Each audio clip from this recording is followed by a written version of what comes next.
suatu suara yang berkata kepadanya, Saulus, Saulus, mengapa kau menganiaya aku? Jawab Saulus kepadanya, siapakah engkau Tuhan? Katanya, akulah Yesus yang kau aniaya itu. Tetapi bangunlah dan pergilah ke dalam kota, di sana akan dikatakan kepadamu apa yang harus kau perbuat. Itu kan Injil Yesus. Karena bagi kami Yesus Kristus adalah Injil. Baik. Itu Bang Jumas. Saudara, Ya. tadi Anda membawa Galatia 1 nomor 12. Aku menerima Injil bukan dari manusia tapi dari Yesus Kristus. Berarti yang datang kepada Paulus itu Yesus Kristus yang bukan manusia. Betul? Ya betul, seperti ini yang seperti di Kisah Para Rasul 9 kan dia cahaya, suara yang keluar dari cahaya itu. Oke, baik. 2 Yohanes 1 nomor 7. Siapakah penyesat itu? Bukankah dia yang pergi ke seluruh dunia yang tidak mengaku Yesus Kristus datang sebagai manusia? Penyesat adalah yang tidak mengaku Yesus Kristus datang sebagai manusia. Itulah antikristus. Makanya Kristen ini anti Yesus. Anti Yesus dalam hal yang diutus kepada Bani Israel. Kalian itu memang pengikut Yesus yang datang ke Paulus. Ingat saudara, ingat sekali lagi. Paulus mengaku Yesus itu bukan manusia. Dia datang mengajarkan dia Injil. Dan itu Yesus yang bukan manusia. 2 Yohanes 1 nomor 7. Penyesat antikristus itu adalah dia yang tidak mengaku bahwa Yesus datang sebagai manusia. Siapa orang itu? Paulus. Izinkan saya 1-2 menit ya berbicara setelah ini. Anda dengarkan, Anda nanti koreksi saya. Al-Quran saya mengatakan begini. A'udzubillahi minasyaitonirrajim. Wa innahu la ilmul lisa'ah wala tamtarunna biha wattabi'un hadza siratun mustaqim. Dan sungguh Nabi Isa alaihi salam adalah pertanda datangnya hari kiamat. Ketika ia datang untuk yang kedua kalinya, maka Nabi Isa alaihi salam menandakan bahwa datangnya detik-detik hari kiamat. Nah, di Al-Quran ketika Nabi Isa turun untuk yang kedua kali, itulah detik kiamat. Itulah saatnya kiamat. Bagaimana Anda lihat di dalam Matius 24 di data nomor 2, nomor 3 dan seterusnya. Ketika ditanyai kemudian oleh murid-muridnya, Guru, ya Paman, apakah tanda-tanda kedatanganmu? Sama seperti Al-Quran. Tanda-tanda kedatangan Nabi Isa. Tanda-tanda kedatangan Yesus. Anda baca nomor 27-nya di Matius 24. Apa yang dikatakan di situ?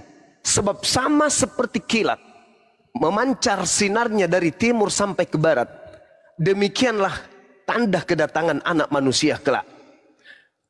Yang kedua, matahari menjadi gelap. Data nomor 29. Matahari menjadi gelap, bulan tidak bercahaya, bintang-bintang berjatuhan, kuasa-kuasa langit berguncang. Anak manusia Yesus akan nampak di langit. Seluruh manusia di atas muka bumi ini akan memandang dia. Itulah tanda kedatangan Yesus. Lalu tidak sampai di situ, kata Yesus. Kalau ada yang datang mengaku Yesus Kristus, tapi tidak dibarengi dengan tanda itu, jangan kau percaya. Itu bukan aku, itu Yesus palsu. Itu adalah penyesat. Baca nomor 4, nomor 5. Waspadalah agar kamu jangan disesatkan, sebab banyak orang akan datang dengan memakai nama Yesus dan berkata akulah Kristus. Dia akan menyesatkan banyak orang. Nomor 23. Jadi apabila ada orang berkata ada Yesus di sini, ada Yesus di sana, jangan kau pergi ke sana, jangan kau percaya.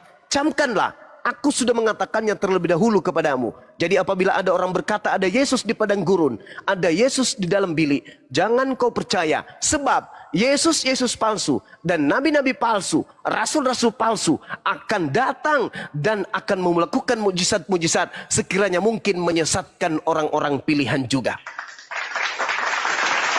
Coba Anda bandingkan pernyataan Yesus ketika ditanya, apa tanda kedatanganmu wahai guru? Tandanya langit, bulan, matahari menjadi gelap. Bintang berjatuhan dari langit. Bulan tidak bercahaya. Apakah itu ada tanda-tanda itu ketika Paulus datang, ketika ada sosok makhluk mengaku akulah Yesus kepada Paulus? Tidak ada. Bahkan dengan bangganya Anda mengatakan itu Yesus karena dia datang berupa cahaya. Bong, catat. Lukas 10 nomor 18. Yesus dengan mulutnya berkata kepada muridnya, aku melihat iblis turun dari langit, jatuh dari langit berupa cahaya. Jadi apabila ada orang berkata, ada Yesus di sini, jangan kau percaya, sebab tanda kedatanganku, matahari tidak bercahaya, matahari menjadi gelap, bulan tidak bercahaya, bintang-bintang berjatuhan. Itulah yang diterangkan dalam Al-Quran. Wa innahu la ilmul lisa'ah fala tamtarunna biha wattabi'un. Dan sungguh Nabi Isa benar-benar kedatangannya menjadi pertanda akan datangnya hari kiamat. Bersambut dengan ucapan Yesus. Rangkulan dengan ucapan Yesus. Jelas searah dengan tanda-tanda kedatangannya menurut Yesus. Jadi yang datang cuman ketemu pada saat dia sujud tahajud, ketika dia umroh, kemudian dia mimpi ketemu dengan cahaya, bersuban panjang, berjanggut punjang, matanya menyala dan seterusnya. Itu bukan aku. Jangan kau percaya. Itu penyesat yang mengaku Yesus Kristus. Ingat, Matius 24 nomor 4 nomor 5. Waspadalah agar kau jangan disesatkan, sebab banyak penyesat yang akan datang dengan memakai namaku. Namaku siapa? Yesus. Berarti penyesatnya mengaku Yesus. Dan dia akan berkata, aku Kristus. Berarti penyesatnya Yesus Kristus. Paulus ketemu dengan cahaya. Siapakah engkau? Tuhan. Coba. Diarahkan lisannya Paulus mengatakan Tuhan, padahal dia nggak tahu itu Tuhan atau bukan. Langsung. Kenapa? Karena Paulus adalah orang pilihannya si penyesat tersebut. Diduga. Akulah Yesus yang kau aniaya.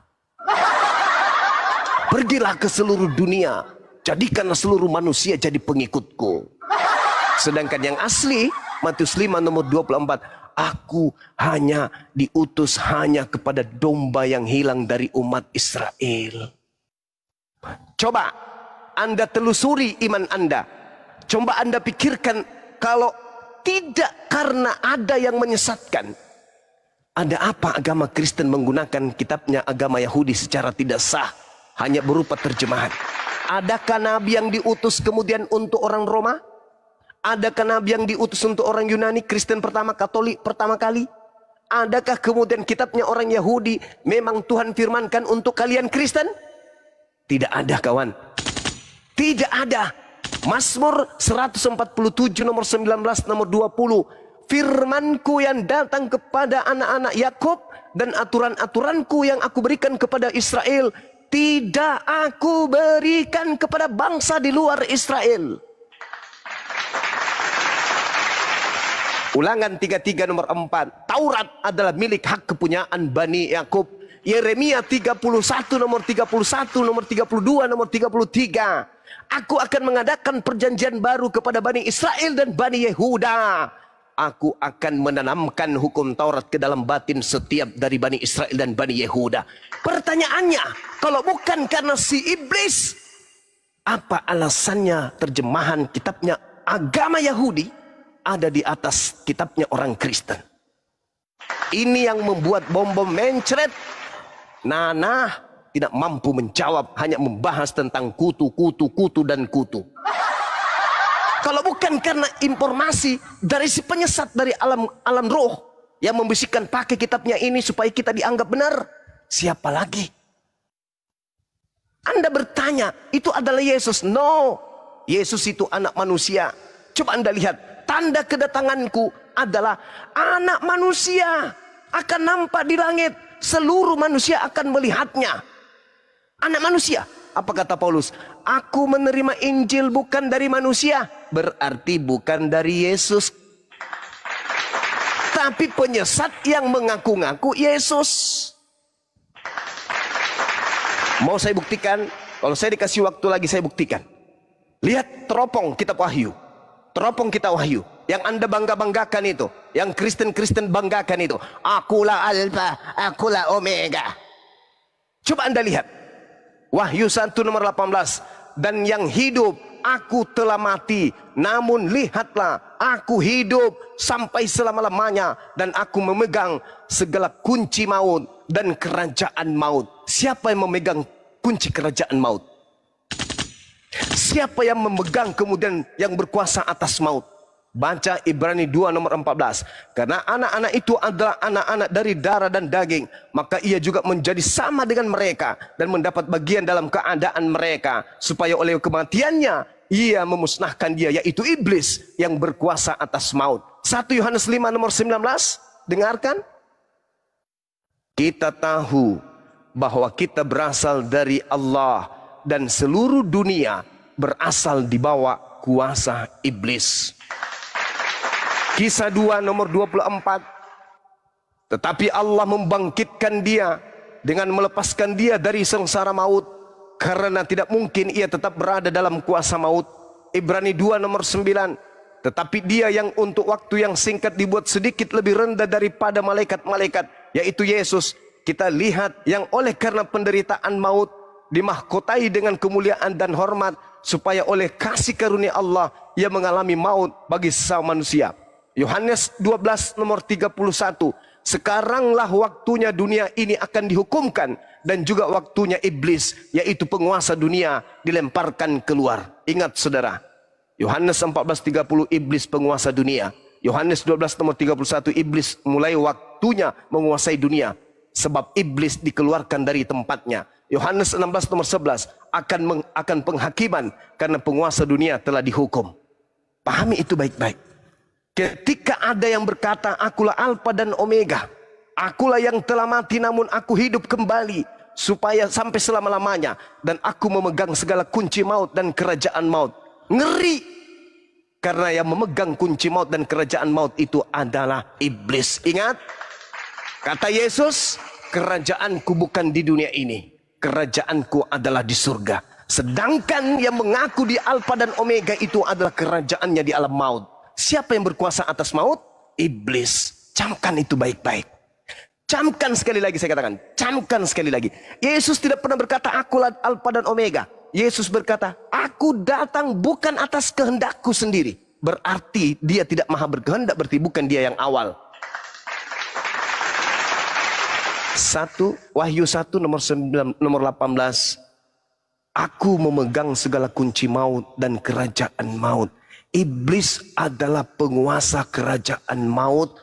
Ibrani 2:14, 1 Yohanes 5 nomor 19. Seluruh dunia berada di bawah kuasa iblis. Camkan itu. Kepadaku telah diberi kuasa, baik dan langit maupun di bumi. Itu siapa? Iblis.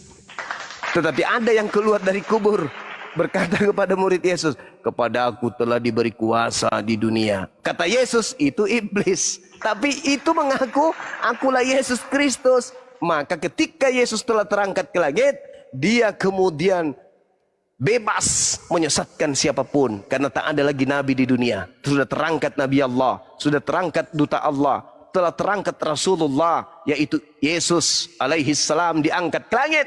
Iblis tak ada lagi nabi pada saat itu. Maka dia secara serampangan memilih orang-orang yang kemudian dia anggap cocok untuk menjadikan dirinya sebagai utusannya.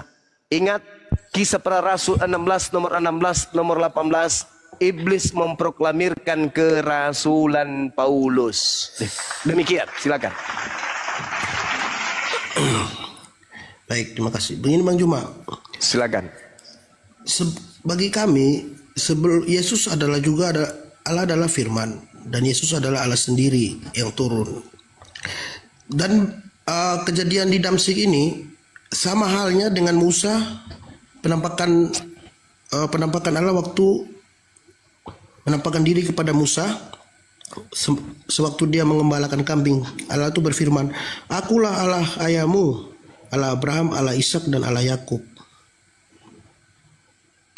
Lalu Musa menutupi mukanya sebab ia takut memandang Allah. Jadi bukan suatu keheranan apabila Allah datang kemudian, karena sebelum Yesus datang kan Allah sudah pernah menampakkan diri kepada Musa. Kemudian dia menampakkan diri lagi kepada Paulus di Damsik berupa cahaya. Jadi bukan suatu ini sebenarnya suatu yang aneh gitu Bang Juma. Oke.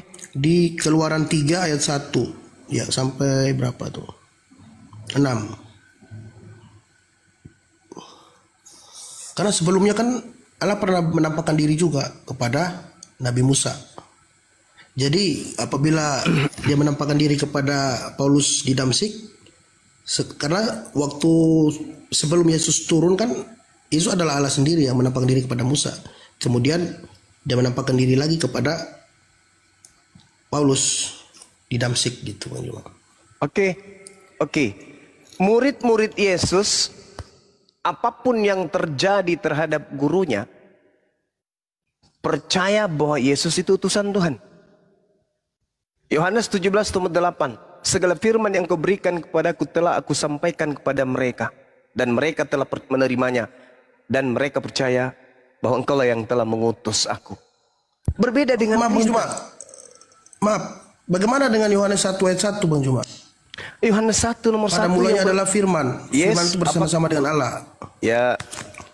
Yesaya 55 nomor 11 itu jawabannya. Mazmur 33 nomor 9 itu jawabannya. Innama amruhu ita arada syai'an ayyakula lahu kun fayakun. Allah bersama dengan kemaha berkata-kata yang ada pada dirinya. Segala sesuatu yang ada di atas muka bumi ini, baik di langit maupun di bumi, pada mulanya adalah firman yang bersama dengan Allah. Itu adalah sifat. Allah menciptakan segala sesuatunya itu dengan sifat kalam. Ketika Allah berkata, maka semuanya ada. Coba lihat, apakah Yesus yang turun dari langit jatuh? Gedebuk. Bukan. Yang datang ke bumi ini adalah firman yang dibawa oleh Roh Kudus, oleh Gabriel kepada ibunya Maria. Wahai Maria, yang maha tinggi menginginkan engkau hamil. Itu firman. Pada mulanya firman. Pada mulanya adalah firman yang dibawa oleh Gabriel. Lalu menjadi hamil, lalu menjadi manusia. Bukan Yesus melekat sama Tuhan, enggak. Bukan Yesus. Permisi Bang Juma, mohon maaf. Ya, silakan. Boleh saya baca Yohanes 1 ayat 1 ya? Ini kan jelas ini kata-katanya. Iya. Pada mulanya adalah firman. Firman itu bersama-sama dengan Allah. Dan firman itu adalah Allah. Allah inilah yang menampakkan diri kepada Musa waktu Musa mengamalkan kambing. Kemudian Allah ini sendiri sebelum dia turun ke bumi menjadi Yesus, menjadi manusia, menujul menjadi manusia, dia menampakkan diri. Kenapa? Tunggu, mohon maaf Bang Juma. Kalau saya boleh tanya, di Muslim kan ada juga sahabat Rasul yang sangat memusuhi Nabi Muhammad. Kemudian dia sangat memusuhi dan sangat memerangi Nabi Muhammad. Kemudian Nabi Muhammad memilih dia sebagai orang terdekatnya. Ada nggak Bang Juma kisah itu? Iya. Ya, berarti itu kan ya itu mirip sekali. Saya sudah pelajari, makanya saya mirip sekali dengan Paulus. Karena Paulus waktu itu dia sangat tunggu sebentar. Beda. Ya, baik, saya baca dulu sebentar baik. Silakan. Mana tadi? Karena Paulus kan dia mati-matian ingin bertemu imam-imam orang Yahudi untuk membunuh murid-murid Yesus. Dia mati-matian mengancam kan bahwa dia niatnya dia itu sudah bulat untuk membunuh semua pengikut Yesus, murid-muridnya. Namun dalam perjalanan di Damsik, Yesus menampakkan diri. Jadi masuk akal, sama dengan seperti kejadian sahabat Nabi Muhammad yang memusuhi nabinya kemudian dipilih menjadi orang terdekatnya. Begitu, Bang. Silakan. Nabi Muhammad bertemu langsung dengan sahabatnya. Sedangkan yang bertemu dengan Paulus bukan manusia. Sedangkan anak Maria manusia. Jauh. Ingat saudara, ingat pesan Yesus. Apabila ada orang berkata ada Yesus di padang gurun, jangan kamu percaya. Ingat, kalau ada yang berkata bertemu dengan Yesus atau Kristus di padang gurun, kata Yesus apa? Jangan kau percaya. Ketika Anda membawa kisah para Rasul 9, Paulus itu sedang berada di padang gurun. Padang gurun Damsyik. Anda baca 1 Raja-Raja 19 nomor 15. Firman Tuhan datang kepadanya. Pergilah, kembalilah ke jalanmu melalui padang gurun Damsyik. Damsyik itu padang gurun. Nubuat Yesus, waspadalah kepada penyesat yang ngaku bertemu dengan aku di padang gurun. Lalu kemudian dikatakan, waspada juga kepada penyesat yang mengaku bertemu dengan aku di dalam bilik. Apa dalam bilik itu? Temeong. Temeong dalam bahasa Yunani. Bilik. Temeong artinya apa? Artinya apa? Tempat rahasia, ruang rahasia. Sel, penjara itu ruang rahasia. Tidak boleh sembarangan masuk, nggak seperti toilet umum itu. Kalau di penjara, penjara itu khusus siapa yang ada di situ, itulah yang tahu di dalam isinya. Tidak semua orang bisa masuk ke dalam. Itulah yang disebut bilik rahasia, temeong. Situlah tempatnya Paulus bertemu, mengaku bertemu dengan roh bernama Yesus, lalu menulis surat. Ada 3 surat yang diselesaikan Paulus dalam bilik rahasia. Karena dia mengaku, aku menerima Injil bukan dari manusia tetapi dari Yesus. Camkan itu baik-baik. Kemudian ketika Anda berbicara bahwa seperti Nabi Musa bertemu dengan Allah di Gunung Sinai, itu bullshit, itu bohong. Allah Subhanahu wa taala tidak datang dalam bentuk hakikatnya ke Nabi Musa, dalam bentuk wujudnya kepada Nabi Musa, enggak. Dan itu dibantah kemudian Al-Quran surah Al-A'raf. Begitu juga dibantah oleh Kisah Para Rasul nomor 7. Saya bacakan kepada Anda. Nomor 35. Musa ini yang telah mereka tolak dengan mengatakan, siapa yang mengangkat engkau menjadi pemimpin dan hakim? Musa ini juga telah diutus oleh Allah sebagai pemimpin dan penyelamat oleh malaikat yang telah menampakkan dirinya kepada Musa di semak duri. Musa inilah yang menjadi pengantara dalam sidang jemaat di padang gurun di antara malaikat yang berfirman kepadanya di Gunung Sinai. Kisah Para Rasul 7 nomor 35 nomor 38. Yang kamu sangka Tuhan datang kepada Musa, itu hanya malaikat. Ingat saudara, Yesus berpesan, waspadalah kepada penyesat yang datang kepadamu dengan memakai namaku dan berkata, akulah Yesus Kristus. Tanda-tanda itu, ketika aku datang, tanda-tanda itu menyertai aku. Sedangkan yang datang kepada Paulus, adakah tanda itu? Bukalah cakrawala berpikir Anda. Adakah tanda itu? Andai saja yang datang kepada Paulus di padang gurun Damsyik itu adalah Yesus anak Maria, maka 2000 tahun lalu dunia ini sudah kiamat. Tidak ada lagi dunia hari ini. Kenapa? Karena ketika yang asli datang, maka tanda-tanda bintang-bintang berjatuhan, matahari tidak bercahaya, matahari menjadi gelap. Coba kau bayangkan saudara, kalau satu hari matahari tidak terbit, hari kedua tidak terbit lagi, hari ketiga tidak terbit lagi, apa yang terjadi? Alam kita ini akan beku. Bintang-bintang berjatuhan, kamu pikir bintang itu lebih kecil dari bumi? Enggak, satu bintang bisa menutupi alam bumi ini. Hancur alam kita ini. Kalau dia jatuh, itu tanda kedatangan Yesus.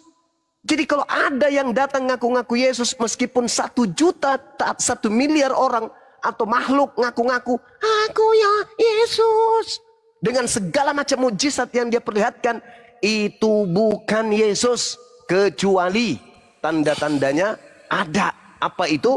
Matahari menjadi gelap, bulan tak bercahaya, bintang berjatuhan, kuasa-kuasa langit kemudian berguncang, dan Yesus nampak di tengah langit, dan kita seluruh manusia di atas muka bumi ini dari seluruh bangsa akan mengetahui bahwa dia datang. Itu baru Yesus yang asli. Selain daripada itu palsu. Izin Bang Juma, silakan. Sebenarnya kalau kita mau lihat, kan kita lihat sebab musabab mengapa Yesus menampakkan diri kepada Paulus. Bukan ini kan sama Paulus. ceritanya. Bukan Yesus, saudara. Saudara, bukan Yesus. Sekarang saya tanya samamu. Ketika Yesus ditanya, apa tanda kedatanganmu? Tanda kedatanganku, matahari menjadi gelap. Bukan itu maksudnya saya gini, mohon maaf. Nah, apakah tanda itu ada ketika ada makhluk itu datang kepada Paulus? Ada atau tidak ada? Ada tidak? Tidak. Berarti itu bukan Yesus. Tapi begini Bang Juma, kalau kita lihat dari sebabnya, mengapa dia menampakkan diri, ini sama dengan kejadian Umar bin Khattab, sahabat Nabi Muhammad. Kan ada kejadian di mana Umar bin Khattab adalah sahabat Nabi yang awalnya membenci Nabi Muhammad, namun kemudian menjadi sahabat setia dan membela Islam. Nah, kenapa dia dulu membenci? Sama kayak persis dengan Paulus, karena kejadian di Kisah Para Rasul 9 ayat 1 tuh, sementara itu berkobar-kobar hati Saulus untuk mengancam dan membunuh murid-murid Tuhan. Ia menghadap imam besar dan meminta surat kuasa dan daripadanya untuk dibawa kepada majelis-majelis Yahudi di Damsyik, supaya jika ia menemukan laki-laki dan perempuan yang mengikuti jalan Tuhan, ia menangkap mereka dan membawa mereka ke Yerusalem untuk dibunuh. Jadi sebabnya sama kejadiannya dengan sahabat Nabi tadi. Maksudnya ada mengapa sampai Yesus menampakkan diri gitu. Ada sebabnya gitu. Karena Paulus ini ingin membunuh pengikut-pengikut Tuhan gitu, Bang Juma. Ya. Jadi ada sebab gitu. Jadi masuk akal bagi saya gitu loh. Ya, silakan. Tapi izinkan saya bertanya sama saudara. Ya. Di dalam Matius 12 nomor 38 sampai nomor 45. Angkatan jahat ahli Taurat dan orang Farisi bertanya kepada Yesus, "Guru, kami ingin melihat suatu tanda darimu." Jawab Yesus kepada mereka, "Angkatan jahat dan angkatan tidak setia ini menuntut suatu tanda, tetapi kepada mereka tidak akan diberikan tanda selain tanda Nabi Yunus. Sebab seperti Yunus tinggal dalam perut ikan 3 hari 3 malam, demikian juga anak manusia akan tinggal dalam perut bumi 3 hari 3 malam. Pada hari ketiga, anak manusia akan keluar dari kubur." Anda tadi mengagung-agungkan Paulus karena berkobar-kobar ingin membunuh, menganiaya dan seterusnya, lalu bertobat. Saya ingin bertanya, siapa oknum yang dimaksud Yesus di dalam Matius 12 nomor 43 dari data orang Farisi dan ahli Taurat berkaitan dengan tanda angkatan jahat? Apabila iblis, nomor 43, apabila iblis keluar dari seseorang manusia, iblis mengembara ke tempat-tempat tandus. Jadi dia keluar dari orang, lalu mengembara ke tempat yang tandus mencari perhentian. Tetapi iblisnya tidak mendapatkannya. Lalu iblisnya berkata, "Aku akan kembali ke orang yang tadinya telah kutinggalkan."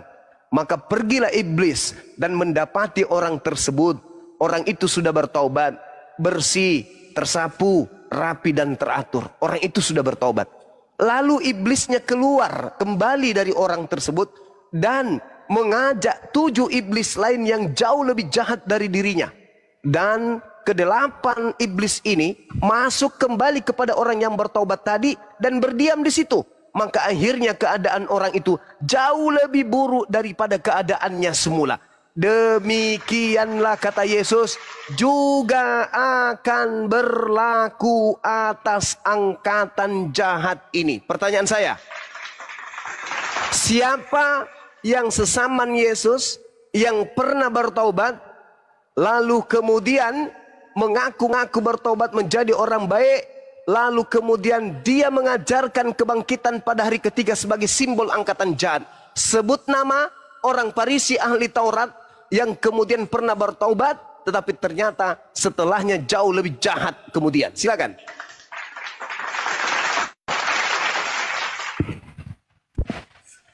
Ya, kalau di Kisah Para Rasul memang betul. Paulus, ini kan judul perikopnya udah Saulus bertobat kan. Matius 12. Angkatan jahat minta satu tanda. Dan siapa yang menggaungkan tentang penyaliban ke seluruh dunia, tebusan dosa dengan penyaliban, bangkit pada hari ketiga, itu orang Farisinya.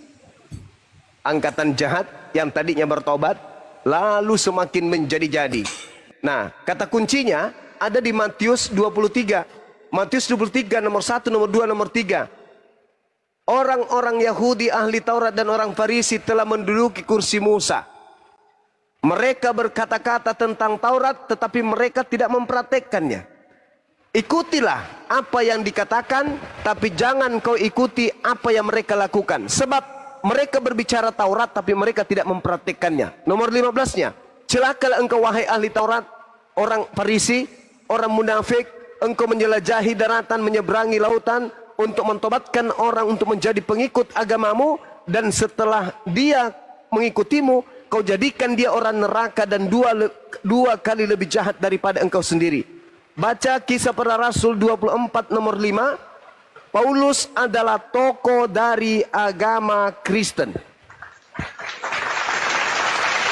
Dia yang keluar meninggalkan Yerusalem, menyeberangi lautan, menjelajahi daratan, dan dia orang Farisi dan dia ahli Taurat.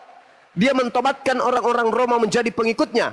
Kata Yesus, pengikutnya dia jadikan sebagai orang neraka dan 2 kali lebih jahat daripada dia sendiri. Kalau hari ini, malam ini, kamu membela Paulus, wajar. Kenapa? Karena kata Yesus yang asli, waspadalah agar kau jangan disesatkan. Yang namanya penyesat mampu kemudian mengunci hati seseorang untuk tidak menerima kebenaran. Dia akan menyesatkan banyak orang. Gelar dari penyesat itu adalah Yesus Kristus. Kalau itu bukan Kristen, coba Anda tunjukkan kepada saya. Siapa pengikut Kristus yang banyak disesatkan tersebut? Apa nama mereka? Siapa nama Tuhan mereka? Itu bukan Kristen. Kristen adalah Kristus. Dan Kristen ini pengikut Paulus. Dan Kristen ini kemudian benar-benar menyembah kepada yang disebut Yesus Kristus. Sedangkan Yesus anak Maria mengajarkan murid-muridnya menyembah yang ada di langit yang disebut Elohim. Silakan Anda renungkan, Anda boleh menjawab, Anda juga boleh tidak menjawab. Terima kasih. Demikian dari saya. Di sini noise teman-teman, hujan, di tempat saya hujan. Yang lain monitor nggak nih? Iya, oke. Bang Handi hujan lanjut sini hujan. Deras. Bang Handi atau Uni? Ya, silakan Dinda. Atau Uni? Ya, bentar.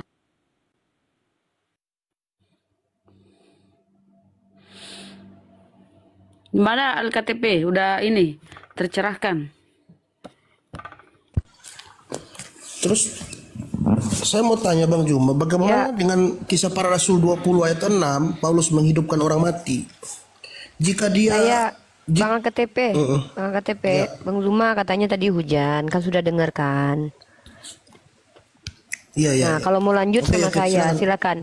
Silakan, tadi yang ditanyakan tentang apa? Tentang dia menghidupkan orang mati. Betul? Ya.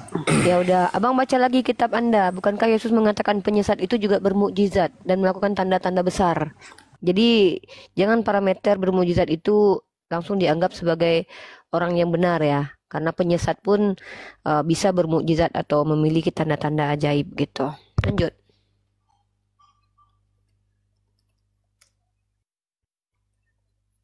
Silakan. Ya, coba baca kitab Anda Matius 24 nomor 4 sampai 5, kan dijelaskan di situ kan. Waspadalah supaya jangan ada orang yang menyesatkan kamu. Ya, orang yang datang itu mengaku Mesias dan menyesatkan banyak orang, yang sudah dijelaskan sama Bang Zuma tadi. Bahkan nabi palsu ini dalam Matius 24 sampai 20, ayat 24 sampai 25, Mesias palsu ini muncul mengadakan tanda-tanda yang dahsyat dan mukjizat-mukjizat. Jadi apa hebatnya mukjizat-mukjizat? Karena memang sudah dikatakan orang ini menyesatkan dengan menunjukkan mukjizat-mukjizat hebat. Ya, tadi Bang Zuma sudah sangat terang sekali menjelaskan. Ya, mungkin kita ganti pemain ya yang lain. Ya, udah saya catat kok. Nanti saya pelajari. Ada lagi yang saya mau ini tentang penyaliban. Kan di Muslim kan tidak percaya kalau Yesus disalibkan. Sedangkan waktu Yesus mau mati di kayu salib, dia berdoa, ya Bapa, ampunilah mereka sebab mereka tidak tahu apa yang mereka perbuat. Berarti sinkron, dia ini konsisten dengan apa yang diajarkan dia kepada murid-muridnya, yaitu berdoalah untuk orang yang menganiayanya. Kan Yesus pernah berkata, berdoalah untuk orang yang menganiayamu. Kemudian waktu dia mau mati di salib, dia berkata, ya Bapa ampunilah mereka, sebab mereka tidak tahu apa yang mereka perbuat. Berarti pertanyaan saya jelas itu yang di kayu salib berarti Yesus gitu loh. Dari tadi Anda coba menawarkan produk pikir Anda yang kami sebenarnya tidak butuhkan ya. Tapi tidak masalah, saya mau tanya sama Anda, itu Tuhan Anda berdoa dikabulin nggak sama Bapaknya? Begini, Uni, bukan masalah dikabulkan, konsistennya. Saya bukan seperti dia memberikan yang contoh sabar. Dan dia praktekkan gitu loh. Saya tanya, ketika dia mempraktekkan berdoa kepada Tuhannya, dikabulin nggak doanya? Ngapain ngikutin orang yang berdoa belum tentu dikabulin? Saya tanya, ketika dia berkata, ya Bapa, ampunilah mereka, mereka tidak tahu mereka yang mereka lakukan. Ditaubatkan nggak sama Tuhannya, Tuhan Anda itu orang-orang yang mentusbol dia, menganiaya dia, sehingga ini layak orang dikatakan sebagai contoh yang benar. Ada tidak bukti kalau orang-orang yang menganiaya dia pada waktu itu semuanya yang dia katakan tidak tahu itu bertobat semua, sehingga layaklah dia dikatakan sebagai orang yang diterima tobatnya, diterima doanya. Kalau doanya saja tidak diterima, apa gunanya dia melakukan praktek doa? Orang doanya nggak dikabulin. Bentar, untuk membuktikan doanya terkabulkan, tunjukkan kepada saya secara sejarah semua orang Yahudi yang ingin menghabisi nyawanya dan mengolok dia, dan semua orang Yunani yang menghabisi nyawanya bertobat menjadi Kristen. Tunjukkan kepada saya sejarahnya. Ada satu yang waktu saya tanya semua, saya tanya semua. Kalau memang cuma satu orang, berarti doa Tuhan Anda tidak terkabulkan. Gak usah bertele-tele. Saya bukan Bang Zuma yang sabar. Anda jangan coba membawa doktrin gereja Anda ke hadapan saya. Berkali-kali saya sudah katakan kan. Ini sama kan saya data, ini, iya, tidak. Tunjukkan data. Yang saya minta data, bawakan data bahwa semua orang yang dimintakan didoakan sama Yesus itu bertobat jadi Kristen semua. Itu pertanyaan kunci namanya, pertanyaan itu tertutup. Saya tanya, Anda kalau nggak mau ini ya udah apa saya turun aja. Tuhanmu tidak dikabulkan. Kau ngomong sama kau nggak pernah ini kau ya nyambung kau ini Diva. Udah muak, turun. Aku muak sama kau, turun. Nggak perlu. Bang Zuma sabar, ya turun kau. Enyah kau iblis, menyesatkan kau dari tadi. Kau pikir perlu kami mendengarkan ocehanmu, pendusta?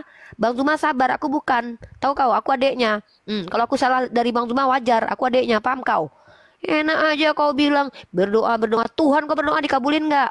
Ngapain kau memamerkan, mempromosikan Tuhan yang berdoa tapi nggak dikabulkan? Nyah kau iblis. Banyak kali kau penyesatan dari tadi, sabar Bang Zuma mendengarkan. Hantu belau, kau pikir apa? Kami di sini sabar, kami ngadapin kau menyesatkan umat. Jadi Kristen aja kau seumur hidup. Nggak usah kau tanya-tanya sok-sok. Saya catat. Bang Zuma, selamatkan aku. Nggak usah kau banyak cerita. Banyak kali cerita kau. Ya, selamat malam Antonio. Silakan bertanya. Nggak usah sok-sokan. Waalaikumsalam. Banyak kali ceritanya udah dijelasin sama Bang Zuma dari tadi loh. Banyak kali gayanya. Ini aku catat Bang Zuma, udah aku catat. Kali.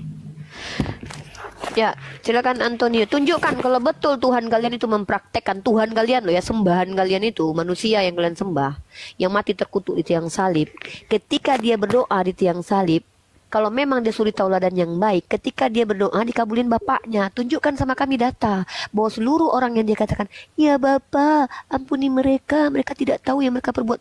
Ada nggak dikabulkan doa Tuhan kalian?